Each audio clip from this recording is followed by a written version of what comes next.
So we're getting a text prepared, which is the text that Sonam Rinchen uses in this book. And you just recited the three principles of the path, but I don't know if they're numbered. I didn't think so. I recall just seeing it run on. So Venerable Sepal is Xeroxing, just from Sonam Rinchen's book. And she's bringing that. It has the numbers. That's coming. I want to show you what we're talking about with the text. Tika. In Buddhism, it's said that wisdom is gained in three ways. There's the wisdom, prajna or pragya, that's gained from shrutamai, from hearing, which encompasses from studying, from reading. Oh, thank you. Magical appearance. Here's the three principles of the path, the text itself, the text that Sonam Rinchen is basing this on. So you have the root text here. Oh, wisdom is gained in three ways. There's the wisdom that's gained from study, from hearing. All of this is the same thing. Shruta, mai, prajna, the wisdom that comes from or is derived from hearing the Dharma. Then second, there's the wisdom that comes from reflection upon what we study. That's called chintamai prajna or prajna, chintamai. And we can sort of do that in a school setting. I always tell my students, you're fortunate you can do these first two. Maybe you'll even gain the wisdom associated with them.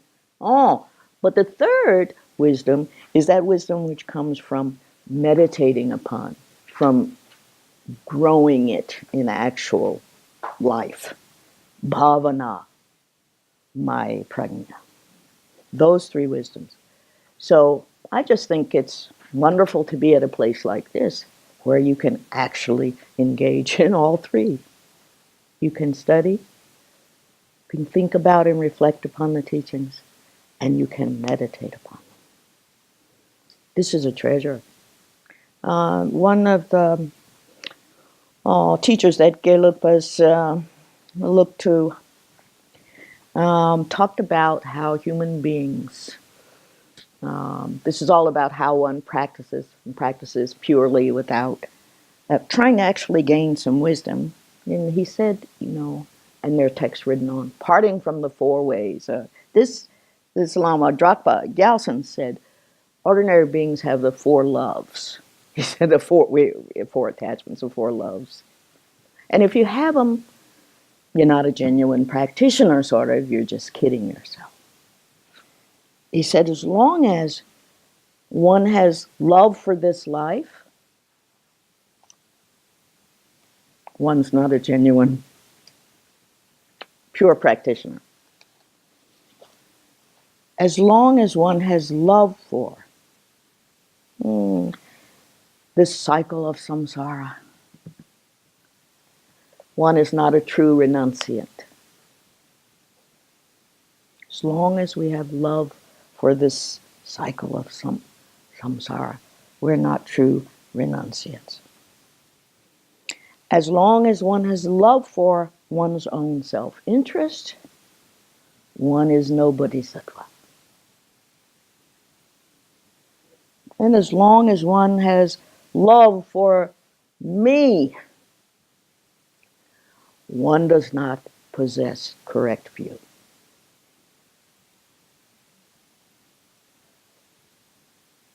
We are trapped in samsara because of craving and desire.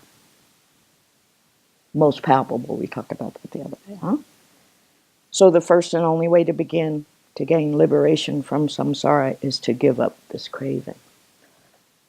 I think it's one of the reasons why there is such reverence for beings who are known as having given up the eight worldly dharmas. So it seems to me, oh, that's impossible. How? How can anyone do that? Some people have.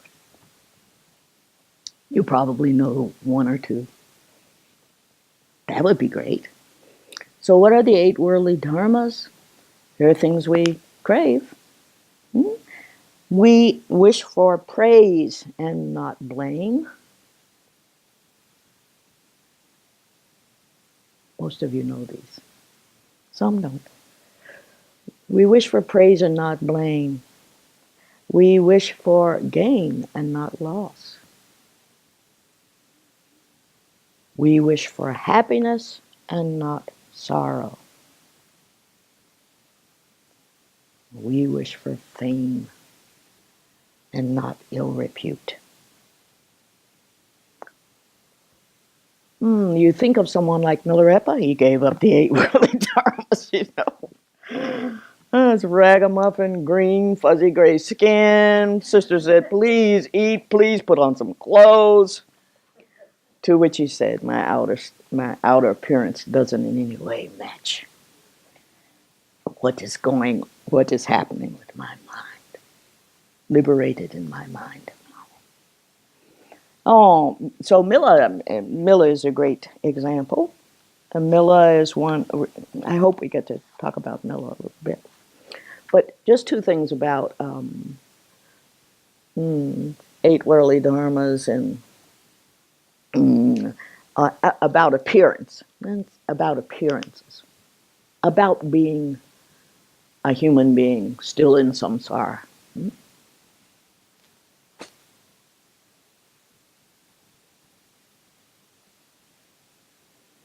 One of the pithiest and greatest teachings I ever received was in 1974 when Kala Rinpoche, the great Kala Rinpoche, was speaking at the Newman Center at the University of California, Berkeley. Kala Rinpoche, Catholic, space, right? You know, oh. So Kala Rinpoche was a famous meditator. Not only wrote things, but he was in charge of leading 3 retreats for most of the traditions, Tibetan traditions. Oh, and then he started in France these 3 retreats that Westerners attended as well. But he was the meditation master. Shangpa Khargyu practitioner who was the last, or he worried that he might be the last person who carried the lineage of the 6 yogas of Niguma. He voiced that he didn't know whether any of his students would be able to, I don't know what happened with that, would be able to take that transmission. But at the Neumann Center, he said one day, you're all here. Look at you, interested in Buddhism, he said. But you weren't raised that way. Your parents weren't Buddhist. And then he gave this advice. Whatever you do, don't swap one pretense for another pretense. Don't swap one pretense for another pretense.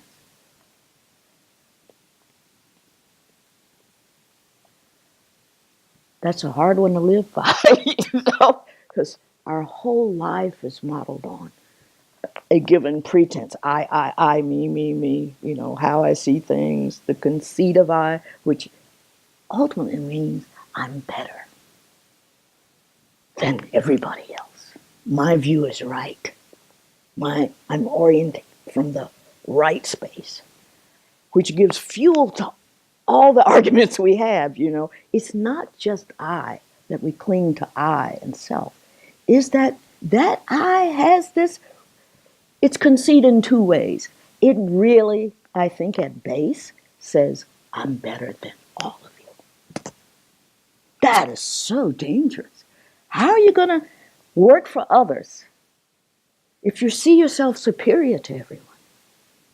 How is it possible? But this is our life. This is ordinary, even when we don't admit it to ourselves.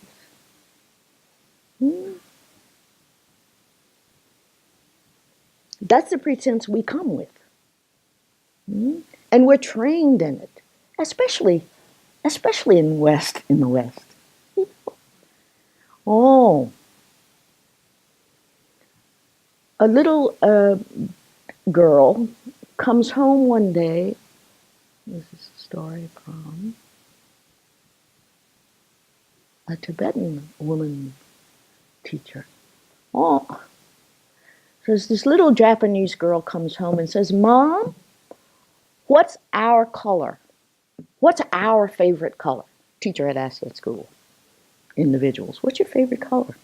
And she didn't know because there was an hour as opposed to my sentiments. "Mom, what's our favorite color?"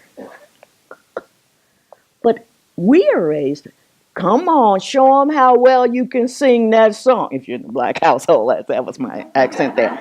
"Come on, baby. Come on, sing that song for you." You know, you're to be seen, not heard. But when the parent says, "Come and perform," you perform. Oh, she can really sing. "Come on, baby." You know, and you're going, you know, but you have to do it. We're taught to stake our ground and say who we are.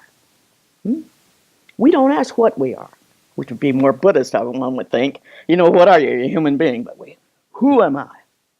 Jan Willis, doggone it. And we don't say, and it doesn't occur to us to say most often, "Well, my name is Jan Willis." Even that we don't say. To the question, we just say, "I'm." Right? "I'm Jan Willis." So our ordinary way of being is one pretense, I think. Now, so it's not good if one day you weren't associated with a Buddhist group at all, and then the next day you are, and all of a sudden, "I don't do that anymore, I'm Buddhist." Oh, don't swap one pretense for another. You know? "I don't do that anymore." Then, rather than try to live an authentic life, to be authentic. And that's enough doing. That's enough work for this life. Being authentic. That's enough. So some of the great meditators, people who have gotten beyond the 8 worldly dharmas, are people who one of the things we could say is they're totally unconcerned about the things ordinary beings grasp after. Fame, reputation, praise, and all that. They're unconcerned with that. Miller's a classic example, but there are others. Okay, so if you would look at that sheet you have of the root text of 3 Principles of the Path. This is from, I think there's a new edition of this too. This 3 Principles of the Path by Geshe Sonam Rinchen, translated and edited by Ruth Sonam Tiga.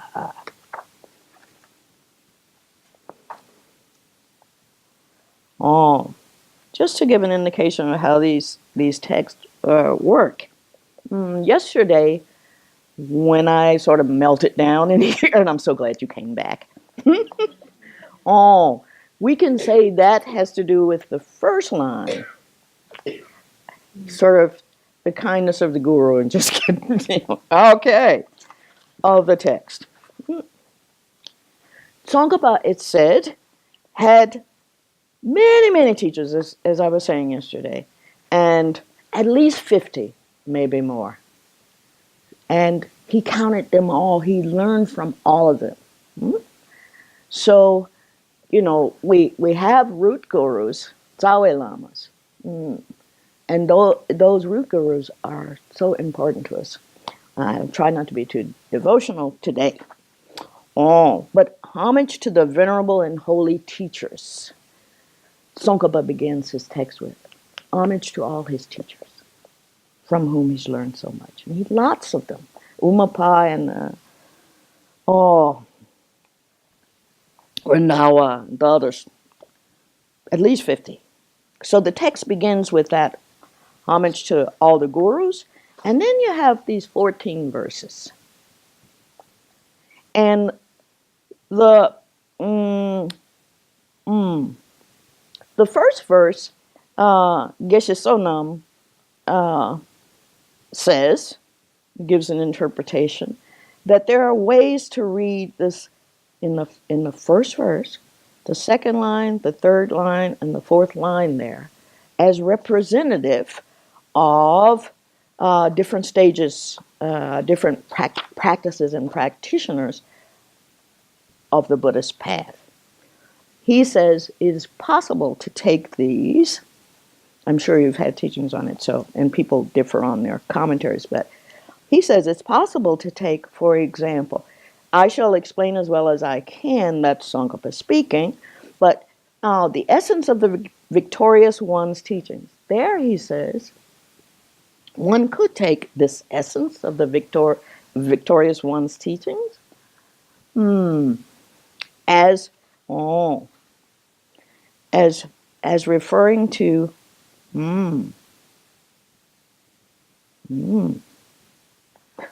why don't I just read it? Theravada, he says. The essence as referring to Shila.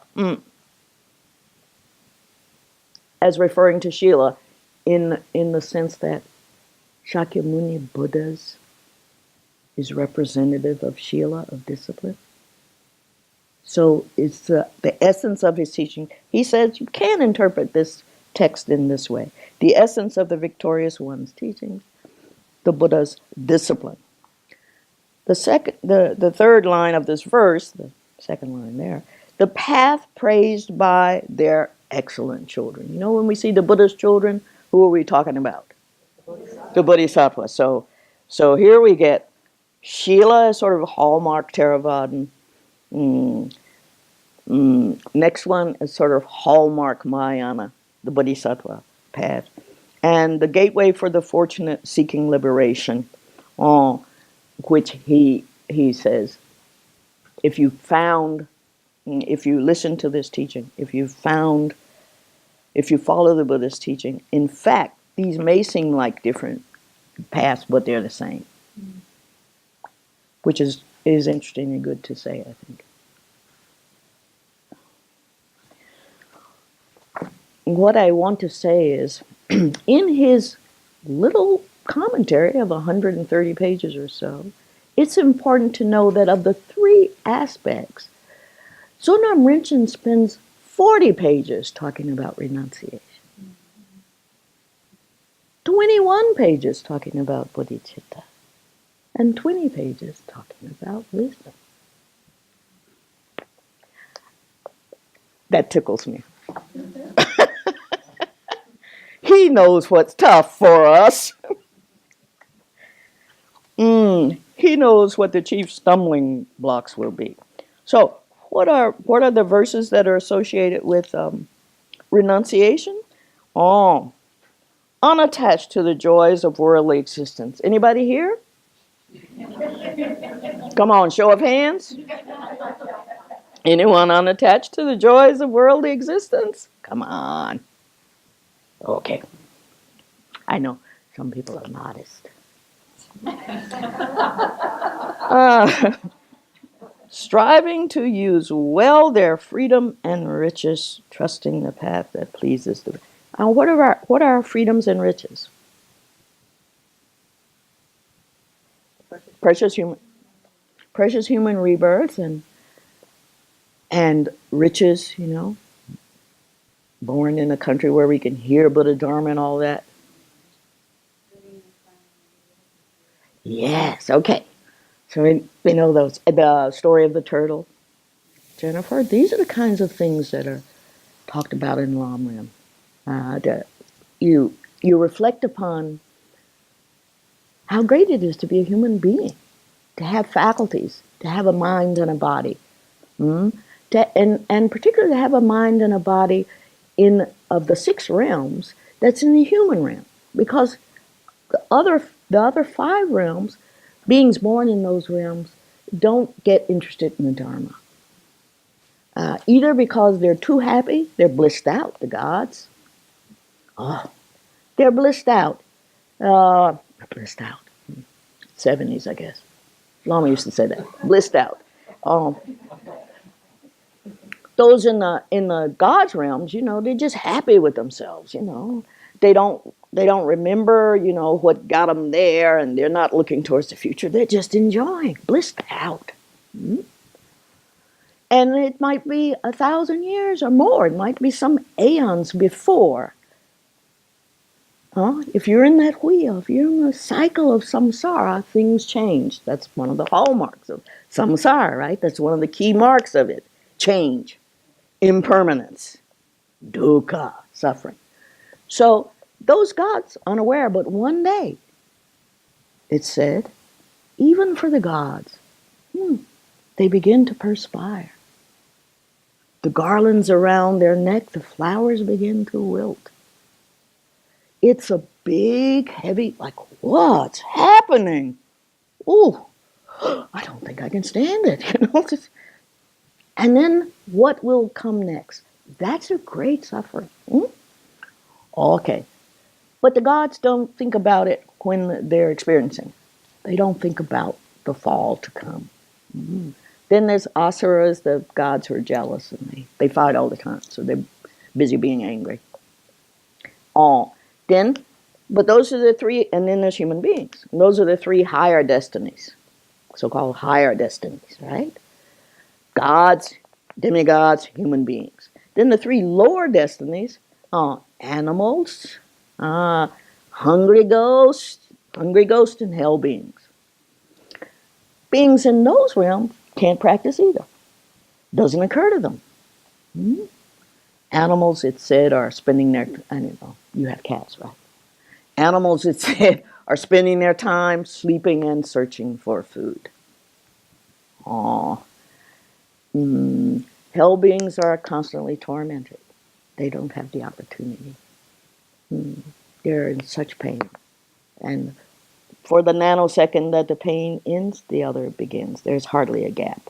So it's just constant suffering.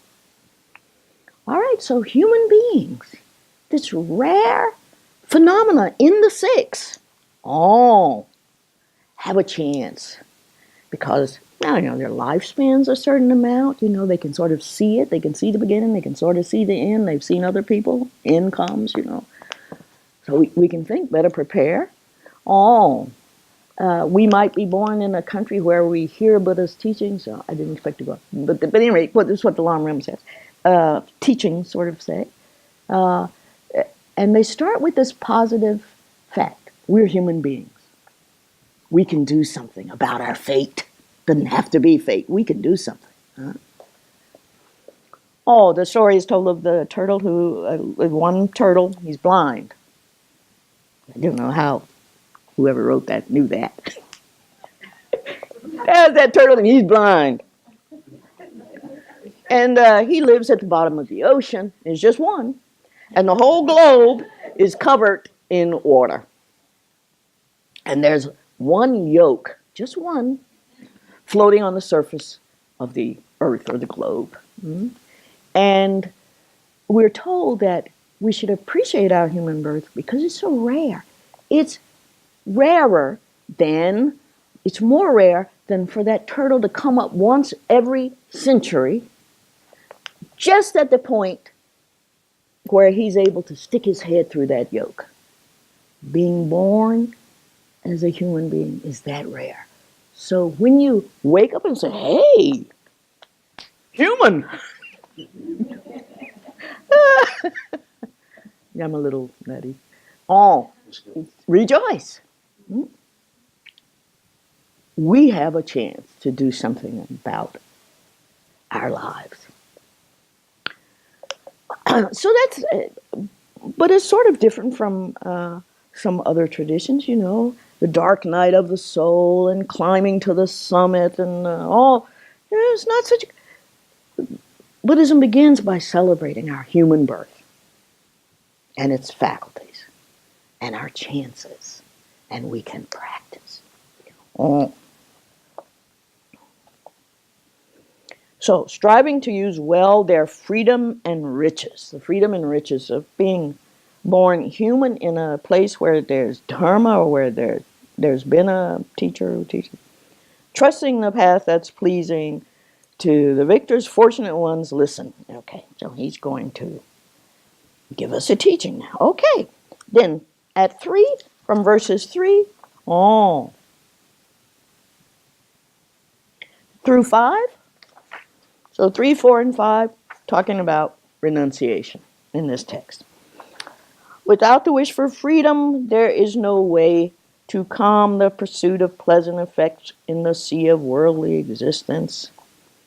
Since those with bodies are fettered by their thirst for being, first seek the wish to leave cyclic existence. We've been talking about that. What renunciation is, Geshe Sonam defines as the wish for freedom, much more positively. So while we have this we have this fortunate rebirth, let's use it well. And we use it well if we develop the wish for freedom. We want to get out of the wheel. I begin talks in intro Buddhism class by saying people have the idea that Buddhism is about reincarnation, and that's what's sought after. But it's not what's sought after. Yeah, the Buddha wants, you see the wheel, you see Yama holding the wheel, the 6 realms in his mouth, but the Buddha figure is outside that, right? He's outside that. Because the Buddha wants to gain liberation from that whole cycle. So Buddhists realize that if you're born inside that cycle, it's suffering. It's the wheel of suffering, life and death. So the wish for freedom, you have to develop that. How do you develop it? There are these contemplations, graded contemplations that you can undertake and meditate upon them. That's what I missed at Kaphan, those early courses. So at 4, freedom and riches are hard to find. Life is fleeting. So true. We know it, but we don't like to think about it, that life is fleeting. Unless someone close to us. And you think, wow, you didn't expect that. I've joined a whole new family now. My parents are gone, and so there's this whole new group of people I hadn't thought about before, beings whose parents have left. So sometimes we get indications, but most times we're just after fame and money and what is considered a good life. We're looking to be successful. We're trained to be successful. Come on, baby, sing. Now you can go.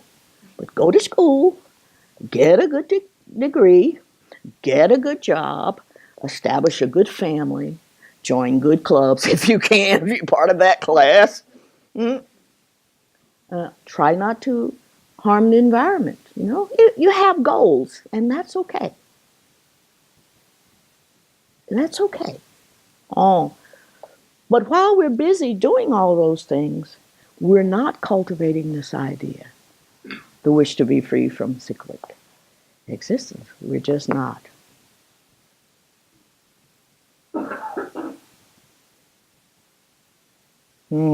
Tika. Freedom and riches are hard to find, and life is fleeting. Shantideva will have a lot more to say about life is fleeting. Familiarity with this stops clinging to this life's pleasure. If we know that, if we spend some time thinking about the rarity of human birth and the fact that life turns on a dime, or, when you got up this morning, you expect to live through the day. You don't. Some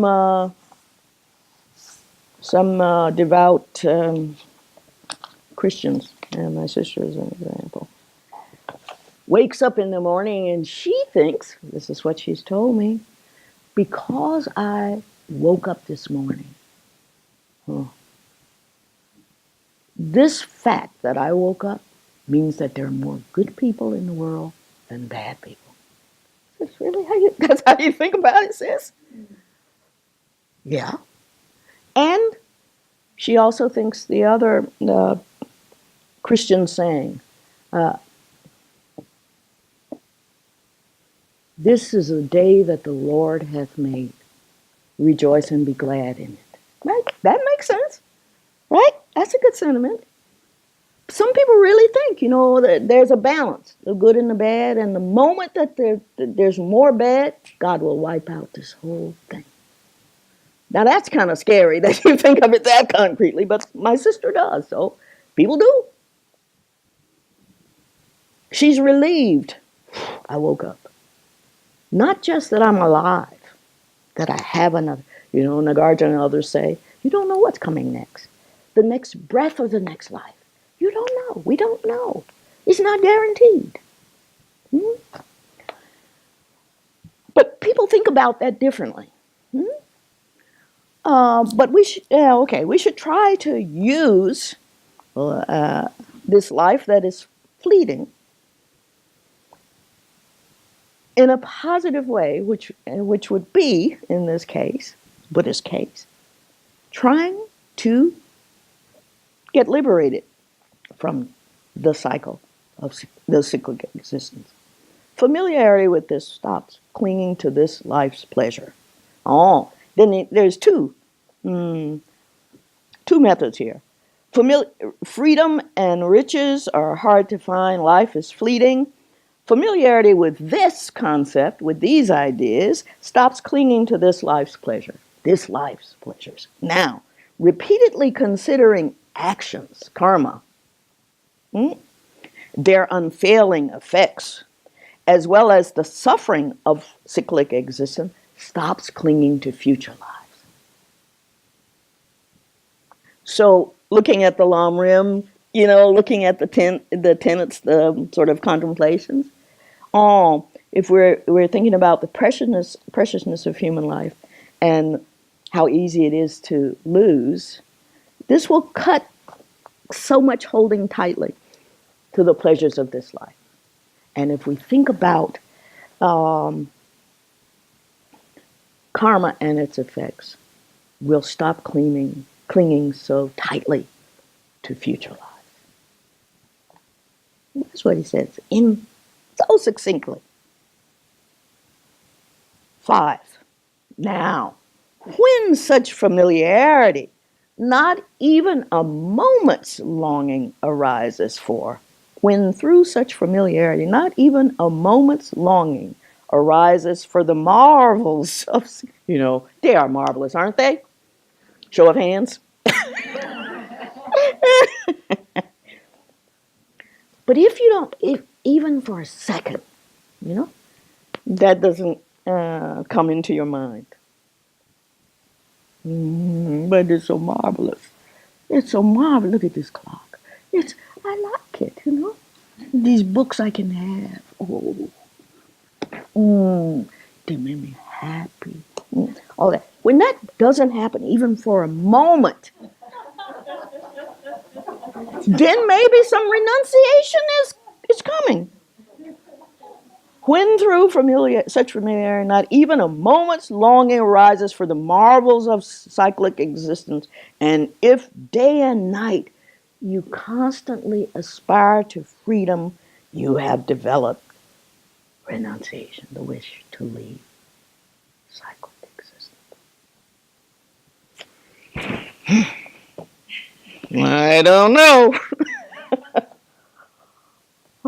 That seems hard to get to. You can't just think your way into it.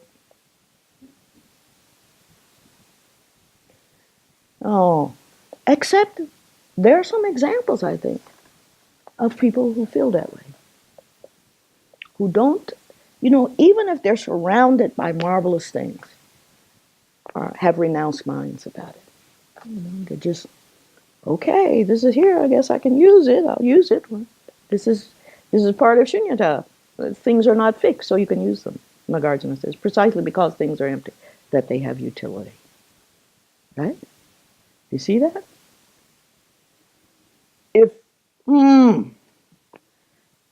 If it were this thing, this is it. This is really it.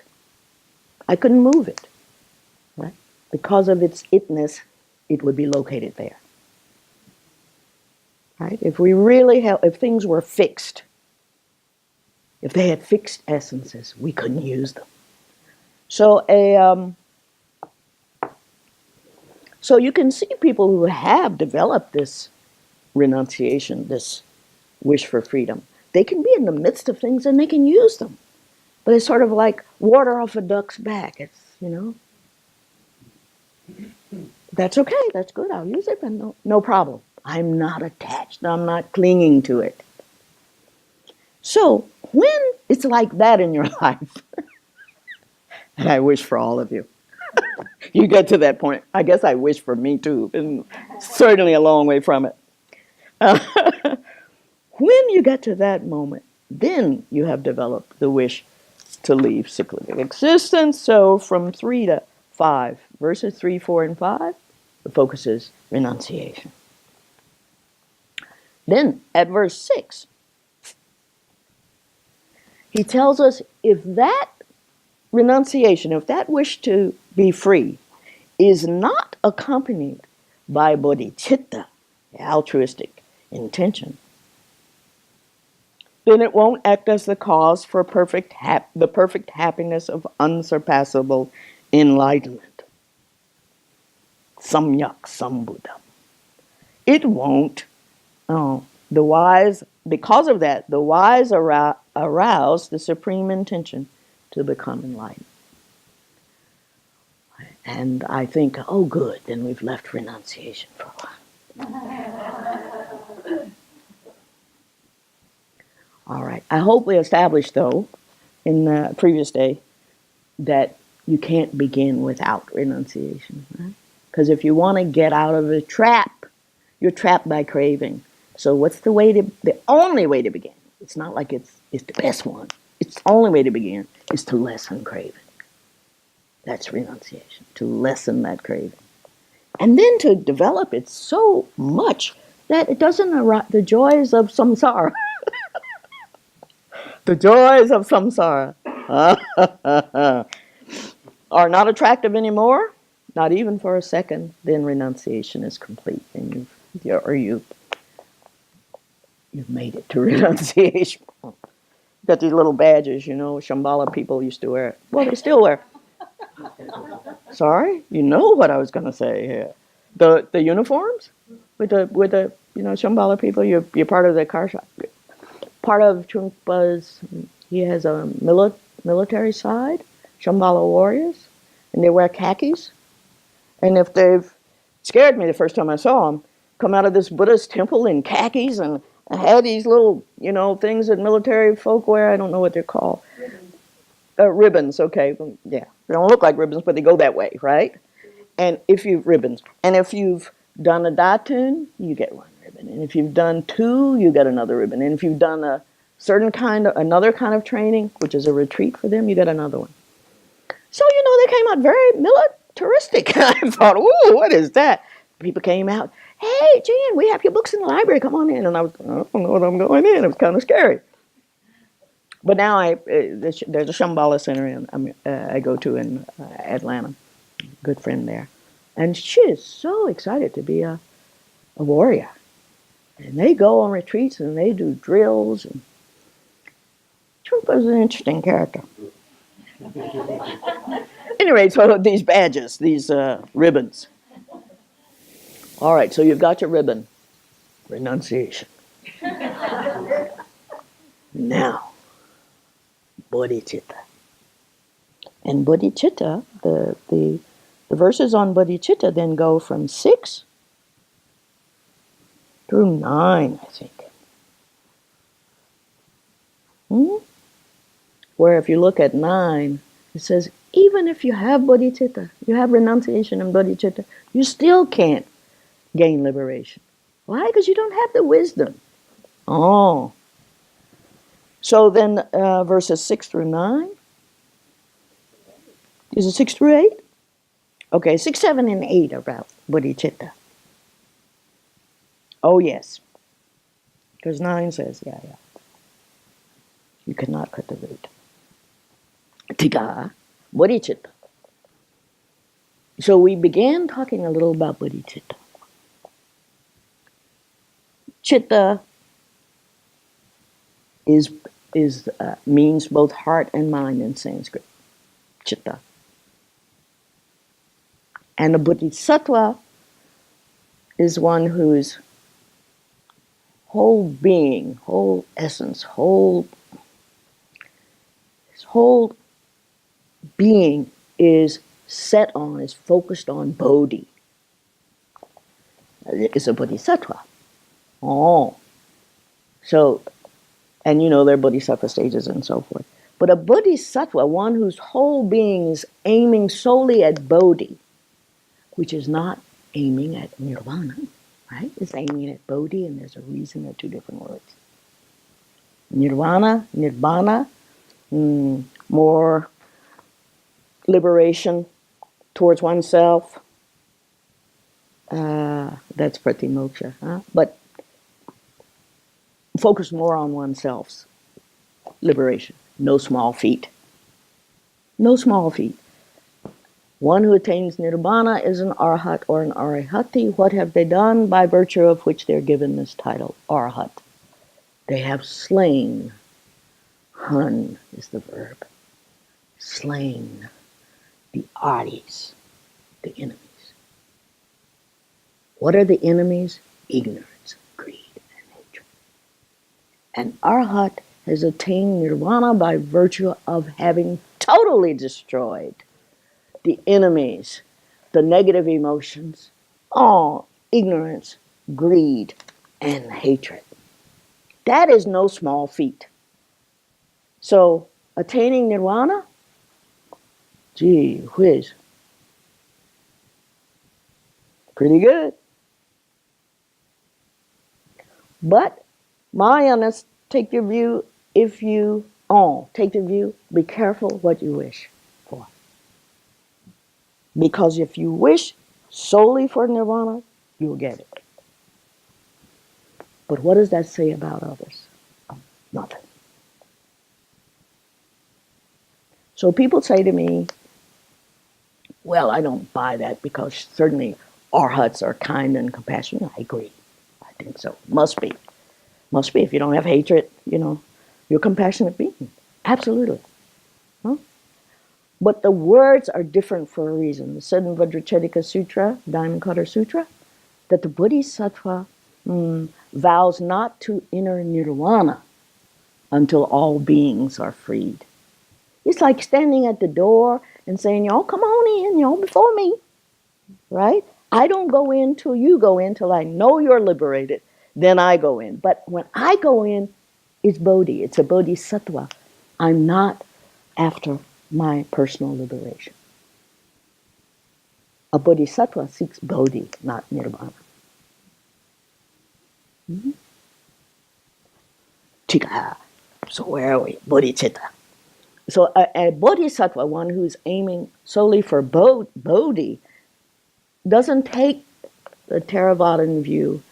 The Buddha, Siddhartha Gautama, was a human teacher. He taught us very well. He showed us the path. As a result of his teachings, and he will never be equal, we can become arhats and arhatis. He showed us how to liberate ourselves. But there's another view, a Mahayana view, that says you can become nothing short of a Buddha. Don't limit yourself, dear. You don't have to aim for arhatship. You can aim for bodhi, and you can become a Buddha. Samyak Sambuddha, nothing less than. And in order to help all sentient beings, you should. You should be a Buddha. Buddha can do it better. Buddha can do it better. Buddha has all the skills.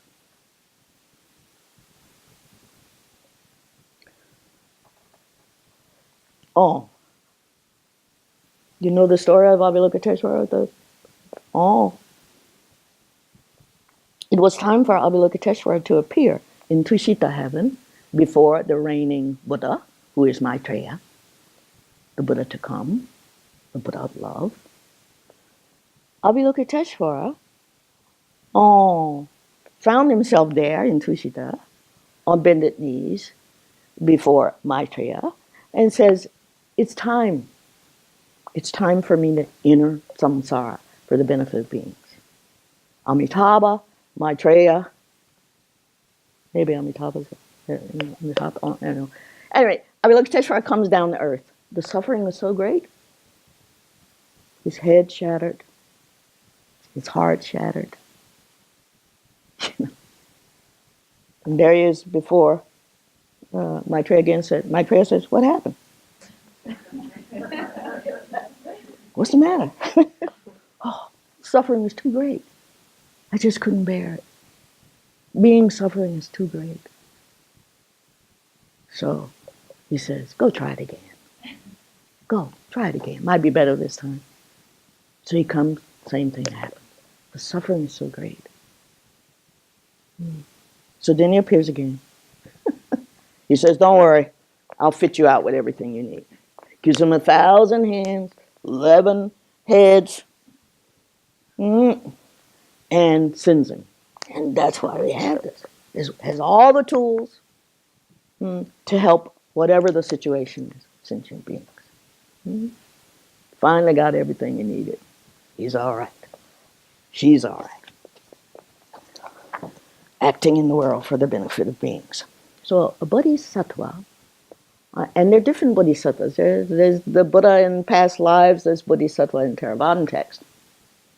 But bodhisattva in Mahayana is the bodhisattva who doesn't enter nirvana. That's a vow. I vow not to enter nirvana, personal liberation, until all beings are freed. And that gives him bodhi.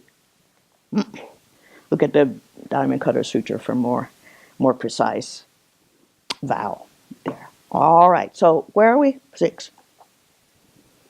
If unaccompanied by the altruistic intention will not act as a cause for the perfect happiness of unsurpassable enlightenment, the wise arouse the supreme intention to become enlightened. It's not just feel the cooling rains. That's with others as the motivation. With helping others as the motivation. From the beginning. You set your motivation, that's very important.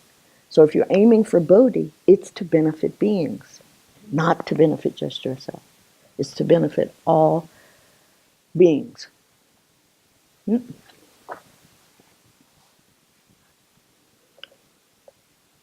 Lama Zopa used to go further and say,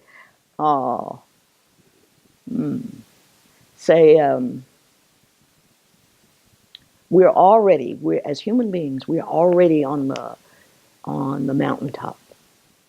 So we don't have to climb it. Go up to the summit. We're already on the mountaintop. And he says, imagine that enlightenment is the cool blue lake down below. And he says there are at least 2 ways of getting there. This is 2 ways of getting there. You can go carefully around the mountain ridges. But that may take longer. That's the bodhisattva path, bodhisattva Mahayanic path. Both motivated by the wish to help others free themselves from samsara. And there is a more dangerous way, but it's faster. And that is to repel. I thought, Lama Zopa knows repel? He says that is to repel down the mountain. As these people do, take the rope and they jump out and on their feet and they're rappelling down the mountain. That's the tantric path. That's the speedy path. You want to liberate beings and you want to do it now. And somehow there's not a lot of the I conceit in that. You feel the urge, you have to help sentient beings. And so Mahayana is split. The Mahayana is divided into normal bodhisattvic stages, and Tantra is called the speedy path because you're rappelling down the mountain. Now, why is it dangerous? Because you could lose your life very easily, but it's not about you. Why is it dangerous? because you made a vow to liberate all beings. You can't afford to not make that. See? Clear example? I thought it was a clear example. So when you read in Western books on Buddhism, they'll often say there are 3 Buddhist paths, 3 wings, Theravada, Mahayana, Vajrayana. But mostly, they're just 2. But there's a division in Mahayana. Speedy and not speedy. Oh? A life of service wherever you find yourself. And a life that says, I have to attain enlightenment in this very lifetime, with this very body, even in these degenerate times. So I'm going to take the tantric path. I'm going to repel from this mountain. Well, you don't just do that full of conceit. You do that with the guru, thinks you might be able to do it, Oh, and it's dangerous because if you don't do it well, you let down that vow to liberate all beings. Tigaha. So it's not to be undertaken lightly. Oh. So where's all that from? Altruistic intention, bodhicitta. Swept away by the strong currents of the 4 great rivers, bound by the tight bonds of actions which are hard to escape, ensnared in the iron meshes of conceptions of a self, beings are shrouded in thick darkness of ignorance. Endlessly born in worldly existence, and in those births incessantly tormented by 3 kinds of suffering, reflecting on the condition of your mother, sentient beings, in such a predicament, arouse the thought, the supreme intention to liberate all beings. Whew! Sometimes I read it, I could just read through it. Sometimes, boy, it seems heavy. Arouse the supreme intention. That seems heavy. Marvelous, but powerful. So we'll talk more about bodhicitta today for sure. So those verses on bodhicitta. Then 9 says, through familiarity with the wish to leave cyclic existence and with the altruistic intention, you still cannot cut the root of worldly existence. You need wisdom. Without wisdom understanding reality, you can't cut the root of samsara. So make effort in the means to comprehend dependent arising. So that's an interesting synonym for wisdom, dependent arising. Oh. An easy way to show that things don't exist on their own. That's how we grasp them. We grasp them as being permanent, as being fixed, as being like we see them. But we actually know when we get down to it, and science won't let us anymore these days, say that something is actually fixed like that. Dependent arising means it came about. Independence on something else. Oh, which means it doesn't come into being from its own side, and therefore is empty of own being. It's empty of inherent existence. Why? Because it's made by things. It comes from conditions. It's put together. There are so many examples of that. I hope you know what I mean. Okay. But impermanence and all of that goes into it. Here's an example I often say to students. You just met someone.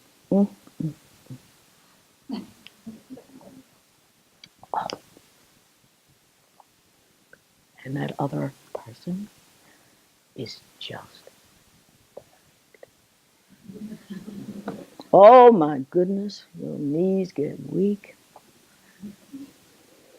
Everything you ever imagined you wanted is in that person. Craving over-exaggerates something, right? It's so perfect, I'm going to call a friend. Girl!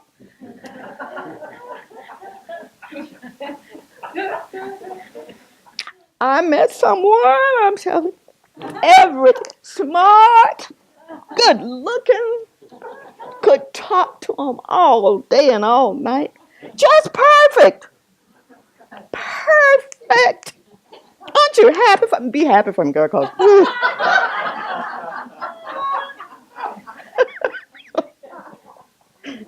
I'm glad you like it, but students don't like it when I come up with this. The second part.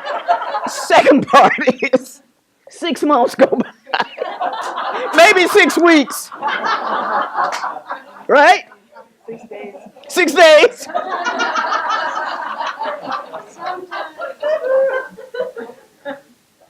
Girl.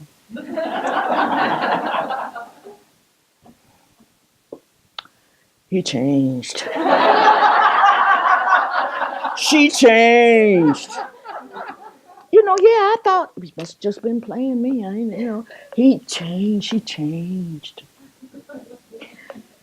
As though change isn't something to celebrate. It means you're wise, you see that things change. That was supposed to be mine. And it was perfect, just as it was. You think you ever saw the person? You saw your projection, and it was over-exaggerated. That person was perfect. But you get to know them a little better. There's cracks in that image. Oh, girl. Yeah, maybe you better come over. We better talk. Need some help now. Changed on me.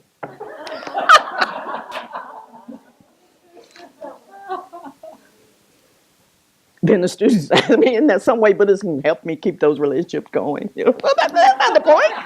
The point is, you didn't ever meet that person. You just met your projection of that person. Give them a chance. You might actually like the person. Changed on me.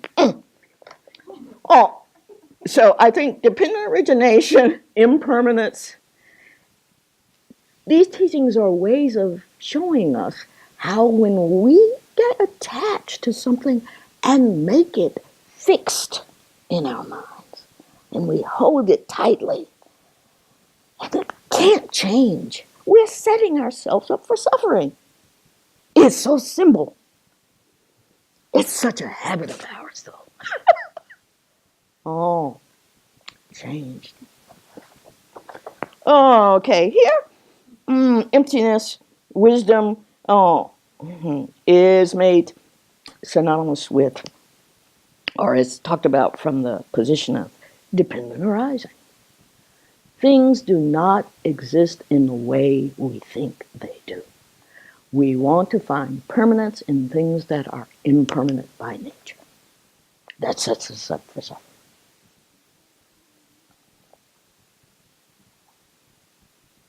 Doesn't mean you're on a bad acid trip and everything is too fluid and you feel nauseous. But it's not fixed in the way we grasp it. We grasp it and want to hold on to its being just like that forever. Doomed to failure. From the moment we project, doomed to failure. 6 days? She changed. Dependent arising, causes and effects. Verse 10.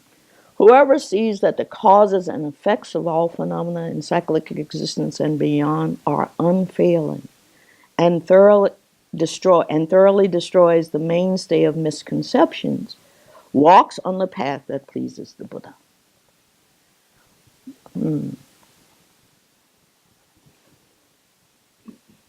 I'll just go here now instead of okay. So long as the understanding of appearances as unfailing, dependent arising, and emptiness, free from all assertions, seems disparate, you still do not comprehend the subduer's thought. Let's look at 10 carefully. Because causes and effects is also a way of saying how things come into existence. Dependent origination and causes and conditions. We are products of our environment, but of our two parents too. Simple. Causes and conditions.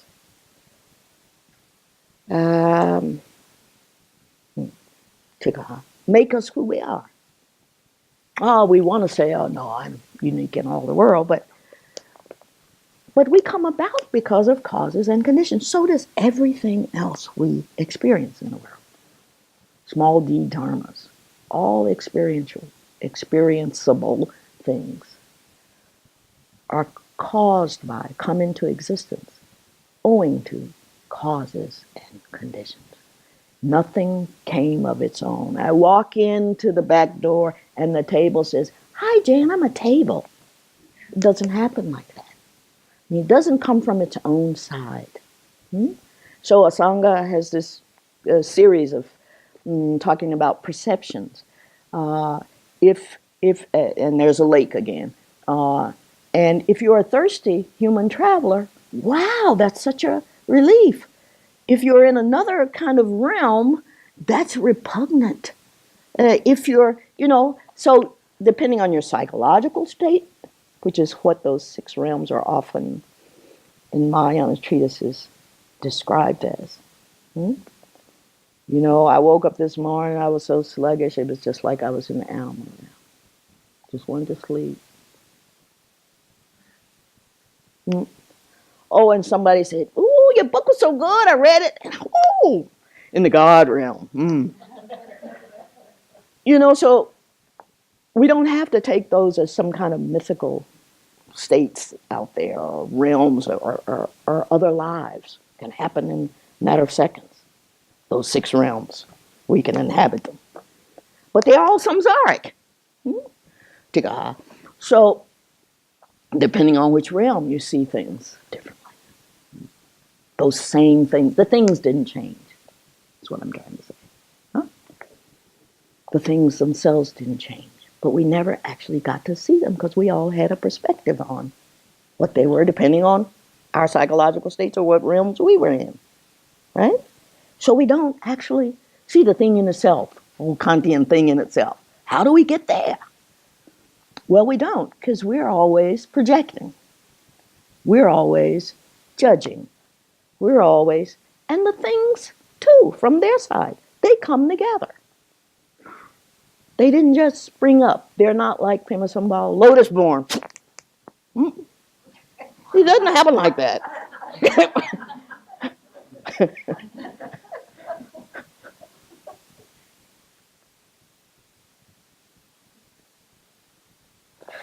Okay.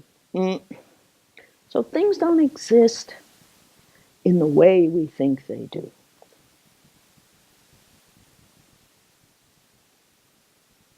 Then you get the Lankavatara Sutra, and it says, "nor otherwise."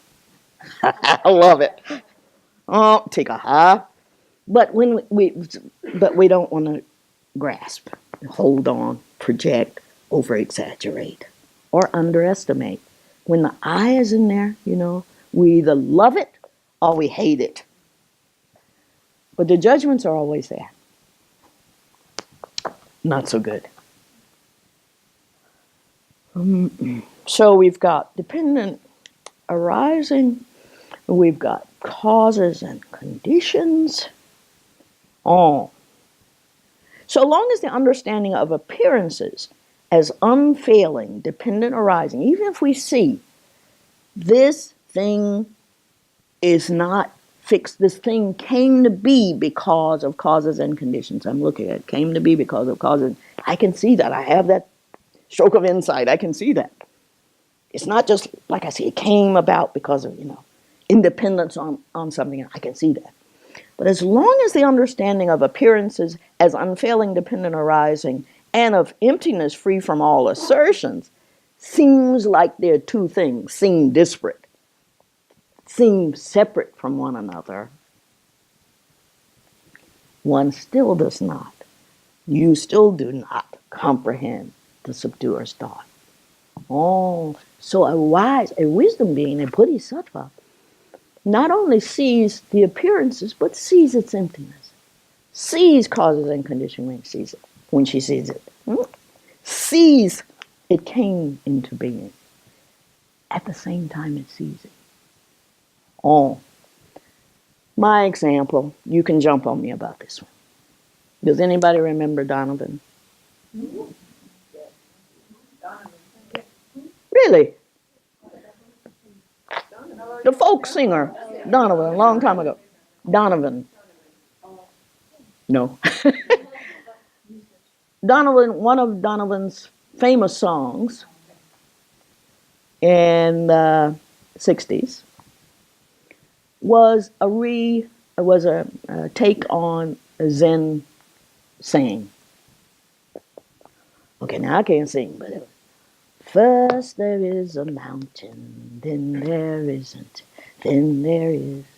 First there is a mountain, then there isn't, then there is.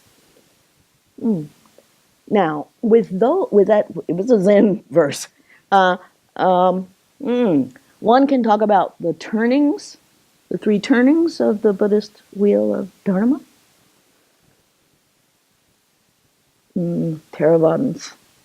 Theravadins distinguish the different sects by how many dharmas they counted as real. Not everything was empty. Some things could hurt me. This is why Shariputra brushes off the flowers the goddess drops on him. He thinks some things are unbecoming to a monk. He doesn't have wisdom, Mahayana wisdom. He has Theravada wisdom. Some dharmas are real. Theravadan. I know I'm generalizing broadly, but philosophically, in the Theravada, in those 16 early schools, some things were considered real dharmas. Nirvana was a real dharma, space was a real dharma, tikaha. Other things were discarded. Okay, first there is a mountain. It's there, it's real. Then we get Prajnaparamita and Shunyata teachings. Then there isn't. If you misunderstand Shunyata, you think it's nihilism. It's saying nothing exists. It doesn't exist. Do you hear me? Then there isn't. Then there is. But the last, then there is, that's qualitatively different. That's seeing it and seeing its emptiness at exactly the same time. Simultaneous recognition. I see it and its emptiness.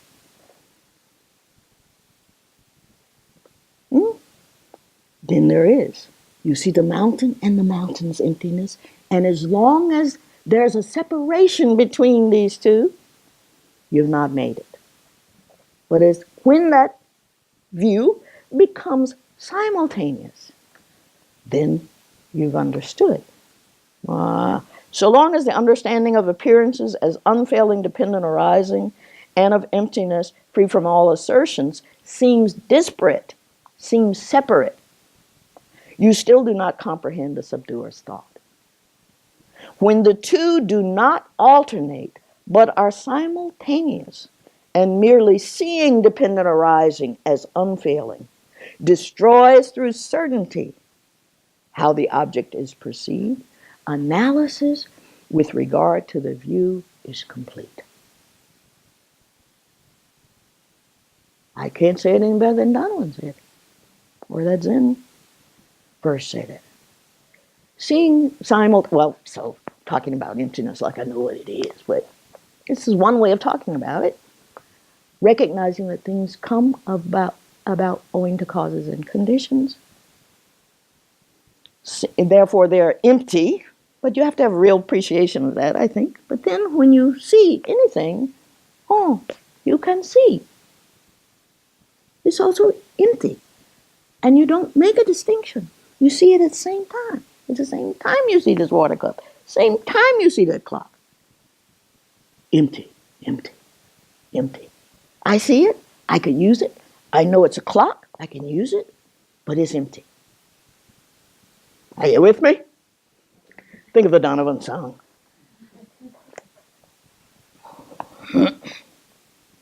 When the two do not alternate but are simultaneously and merely seeing dependent arising as unfailing, destroys through certainty how the object is perceived, analysis with regard to the view is complete.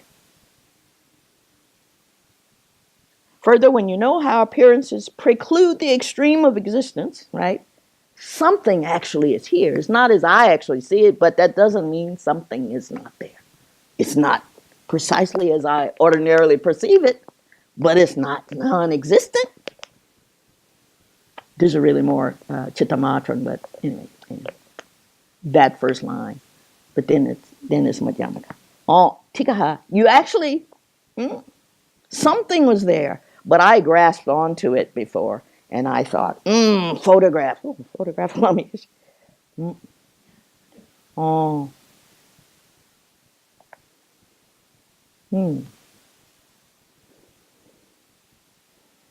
So try to have the view. The view is seeing with emptiness, without attachment.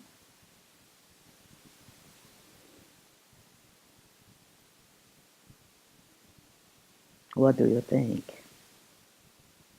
Possible? Possible. Some say you see appearances arise and emptiness arise at the same time. This is Mahayana. Some say you see it and bliss arises. Tantric description. You experience the thing, bliss arises. That's Mahayana, you see the thing, you see its emptiness. You see it came about because of causes and conditions. You see it came about because of dependent arising, and yet you can still use it. It got awfully quiet here. I noticed it got quiet. We need to engage and talk. What do you think?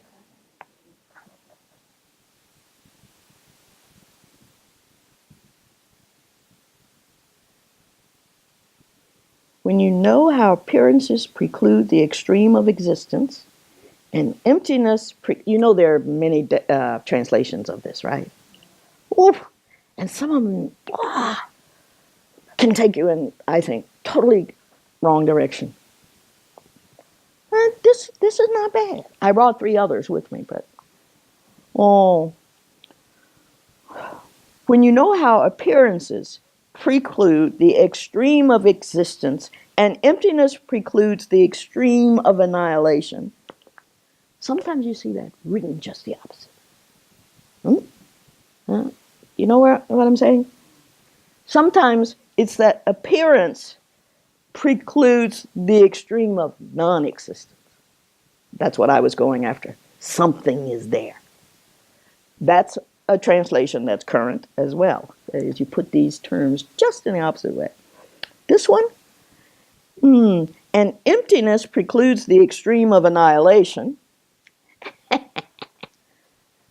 It's like the Buddha's first sermon. There are these 2 extremes. The first discourse, there's an extreme of where there's overindulgence in sense pleasures, which he had experienced as a young man. These things came from life. If you know about the Buddha's life, or at least the legendary life, the Buddha had, a palace for every season. 40,000 harem women. Young boy. 40,000. Okay, he knew about the extreme of overindulgence in sense pleasure. And then, when he left home, he was eating only 2 rice grains a day, only 3 sesame seeds a day.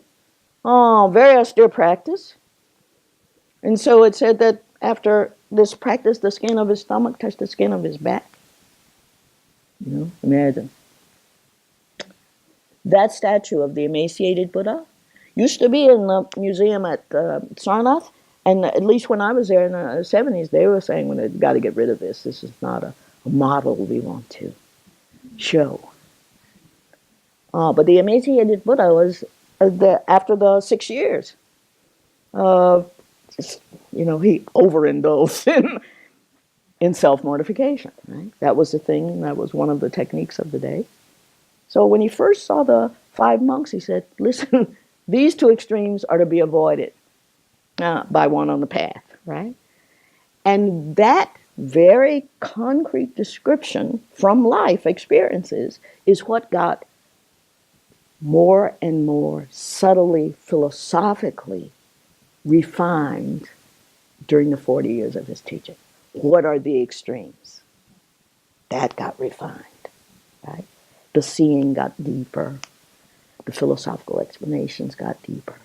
But you want to avoid being a nihilist, thinking nothing exists, and thinking that things exist exactly as you see them. Somewhere in between. Things exist, and if you'd see them, if you didn't have so much attachment that made you overestimate them or underestimate them. And if you could drop that craving, you might be able to engage with them in wholesome ways. Changed.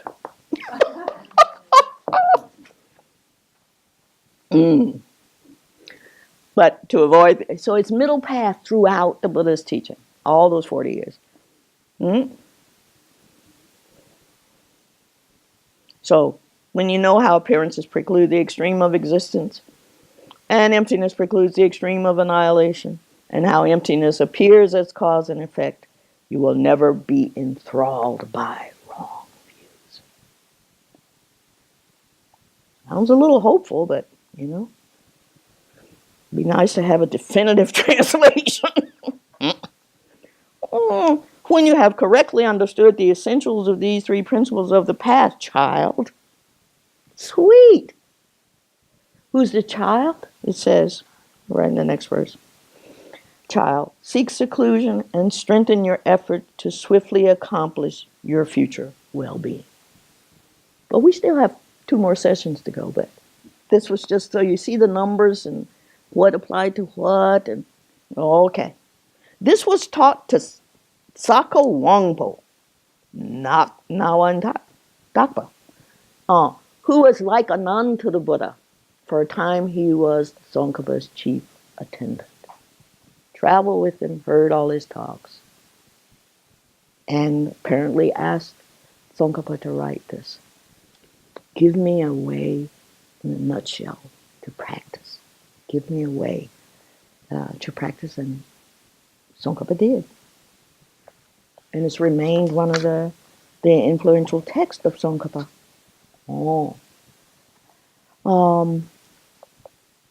I want to stop, and it's open for questions. And then I want to say, I look forward to starting to talk about bodhicitta from Shantideva. Sonam Rinchen often quotes throughout his commentary on these 14 from Shantideva.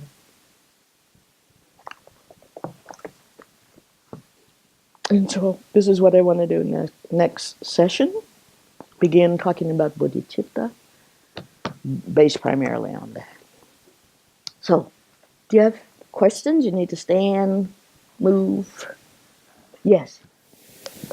So thank you for this teaching this morning. Wow.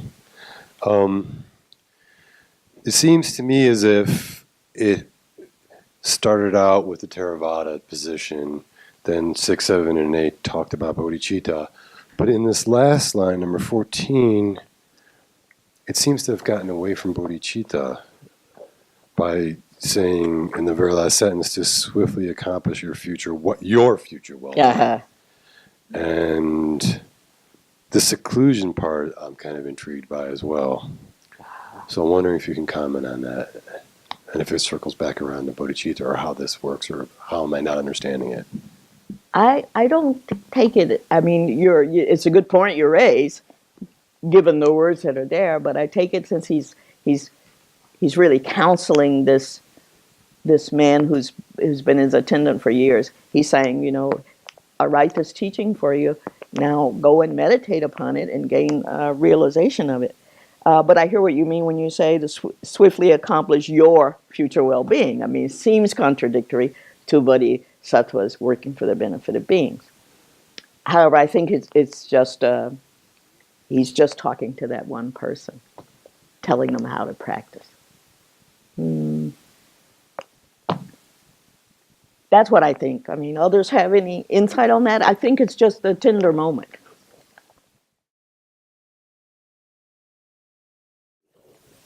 That's better.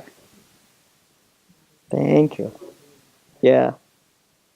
Yours is much better. And liberation is not the final well-being of somebody.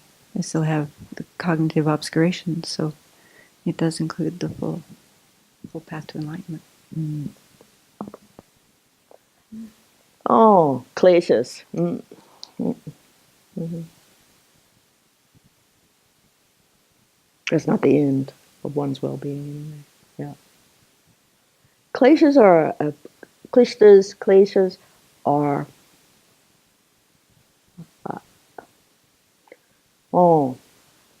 Arihan or an Arihat has destroyed this. There are few times when Buddhism talks about harm and destruction and eliminate, and it's all to do with these enemies. So klesha, from klish is to strike, to eliminate, to hurt, and these are not these are meant, these kleshas, what obscure our to the knowable and to, what's the first one?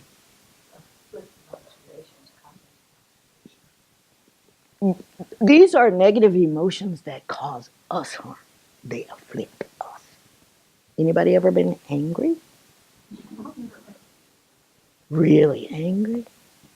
Who was hurt? You know, it's all. You know, the other person, it's usually a person makes us angry. Our little dogs don't make us angry. Oh, another person though. Anger is an afflictive emotion that serves no other purpose than to harm ourselves. All the texts I've read say that. No other purpose. There's no good to anger. I know that righteous indignation, women's issues, I have a right to be angry. Anger fuels my engagement with the world. I don't believe that. I think you'll burn out quick if you try to work on. Anger doesn't fuel it. Anger destroys. It's an afflictive emotion. It afflicts us, those who have it. So, just thinking of what Angela Sepa went off on klesha in my mind. Some emotions only raison d'etre is to cause us harm. Never a good thing. And Shantideva is going to say in a very famous chapter on patience, he's going to talk about all the harm of anger. So all the good accumulated in aeons of practice, virtuous practice, are destroyed in a second through anger. We should go to lunch thinking that. How many times have we been angry? Boy. I get behind the wheel of my car and I say, "It's green!" Meaning, go please. The car in front of me. Oh! Specifically to driving rage. A friend of mine who, very small, very sweet, very loving person, the minute she gets behind the wheel, it becomes a raging terror. But she, one day, as she's driving down the street, and somebody is not going when she thinks they should be going, she's like, "Come on, people! Smile on your brother, everybody gets it." And now every time she gets in that situation, she goes, "Come on, people," and that completely flips it for her. Good. Glad she has that song. You have to find what helps. That's a good method. So one of the things that I always don't, many times I don't quite understand the idea that a moment of anger destroys all the merit, because they say that when you dedicate it, you put it safely in the bank. So I'm wondering how to destroy all of your merit, and I was wondering if part of that means that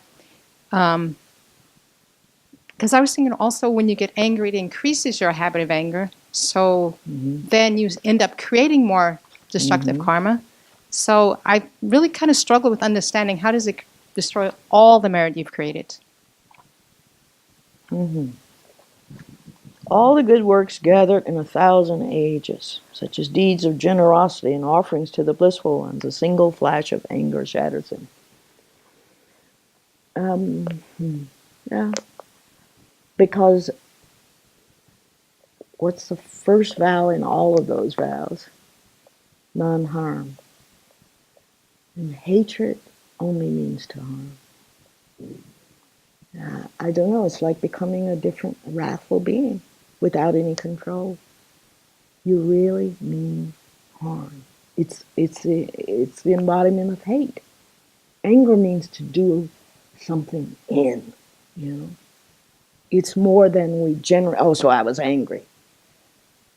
I mean, real anger, you want to kill, I think. I have an example of rage. Okay, so I share it with you. I have these good friends. We've been friends for a long time, since the first day of college. And they're Jewish, and their parents moved to Canarsie in the middle of Black Jewish troubles in Canarsie. And one day I walked in with it's a couple, they're married, and I walked in to their house. First went the son went into the house, hey Rob, everybody was happy. And then his wife, my good buddy from the first day of freshman year, Randy, walked in, hey Rand, you guys are visiting. And then I walked in, and there was silence. The silence that said, the silence that said, what is she doing here?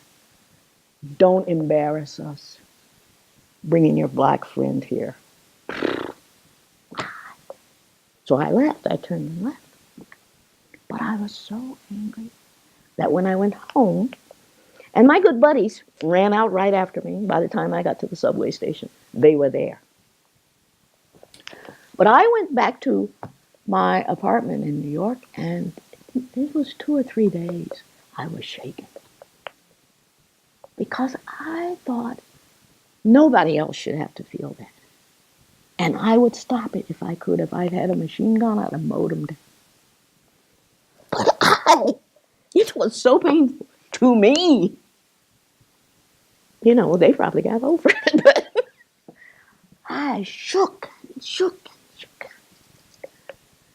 I was in so much pain. So I think anger always hurts, and I think the reason, I think it's a good question. I mean, how does it destroy so much? Because it's such a strong emotion, and it's so strongly negative. There is no saving grace. Sometimes there's saving grace to some kind of emotion, but to anger, there's not. And righteous indignation, I can see that, or as the impetus for change, I can see that. His Holiness can see that as the impetus for change. But some people will say, that fuels my struggle. That is not good. It doesn't. It destroys you. Makes you bitter and But love, if you can fuel it from compassion, you get so much further. And there will be positive benefits. If I didn't answer your question, it is something that needs to be thought more of. And everybody struggles with it. So I don't want to dismiss it. I'll think more on it too. I have. It's a good point. But I'm just personally, anger is not helpful to the individual who has it.